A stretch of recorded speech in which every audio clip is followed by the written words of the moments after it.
من دار الأوبرا المصرية. النهاردة جيت علشان أشارك مجموعة جميلة جدا، بامبو بوك كلاب. هما مجموعة في الحقيقة من الناس العادية، مش المتخصصين خالص في المصري القديم، لكن عندهم عشق كبير جدا وحب للمصري القديم. والنهاردة متجمعين ليه؟ علشان يحتفلوا النهاردة 11 سبتمبر الخميس اهو براس السنة المصرية القديمة. وتخيلوا ان هم بيقعدوا يتجمعوا مع بعض علشان يتناقشوا ويحكوا عن موضوعات ليها علاقة بالمصري القديم. وكان النهارده الموضوع عن راس السنة والاحتفال بيه، وهم النهارده جم يحتفلوا في دار الأوبرا المصرية. ومعانا الجميلة مروة حجاب، وبرحب بيها. ازيك يا مروة؟ انت المفروض ترحبي بيا عشان انا اللي ضيفتكم النهارده. اهلا بيكي. وطبعا ازار مخرجتنا الجميله تصورنا دلوقتي، هي اللي اقنعتني النهارده ان انا اجي، وقالت هتقابلي مجموعه لطيفه جدا. انت دكتوره سنان. ايه حكايه المصري القديم؟ هو انا بحب التاريخ قوي من وانا صغيره، و يعني بقالنا فتره من ساعه ما عملنا البامبو بوك كلاب ونادي قرايه وانشطه المتعددي المواهب. وبنحتفل كل سنه براس السنه المصريه القديمه، وبنعمله كوستيوم، يعني الناس كلها بتيجي لابسه بقى حاجات ايوه مصري واضح. قديم. وبنتناقش في حاجه من المصريات، يعني تاريخ المصري في علم كامل باسمه، هو مش بيتقال تاريخ، هو ايجيبتولوجي، علم المصري. فبنتناقش بقى في حاجه من الحاجات المصريه القديمه. كان السنه اللي فاتت مثلا كنا بنناقش كتاب نقش البردي.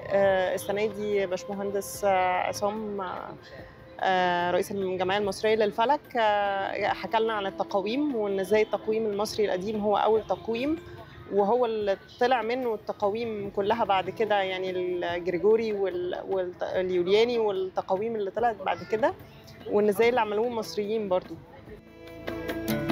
اسمي شيماء دياب. عرفت النهارده من نادي البامبو من مروه.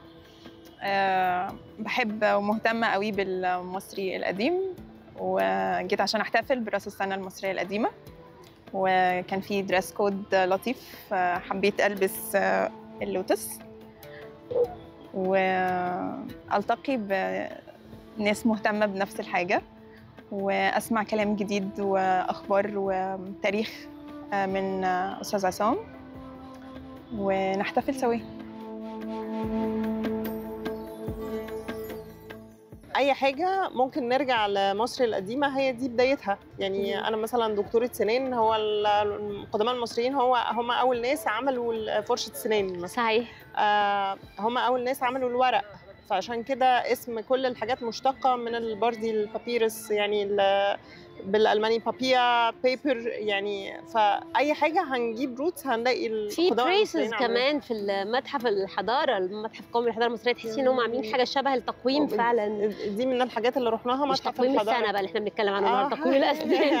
عاملين حاجه شبه كده فعلا، تقدم. وهو احنا رحنا برضو من ضمن الانشطه في برضو في راس السنه المصريه السنه قبل اللي فاتت، كنا رحنا برضو متحف الحضاره، وعملنا يوم في متحف الحضاره واتفرجنا على المومياوات. فكل سنه بنعمل اكتيفيتي في راس السنه المصريه.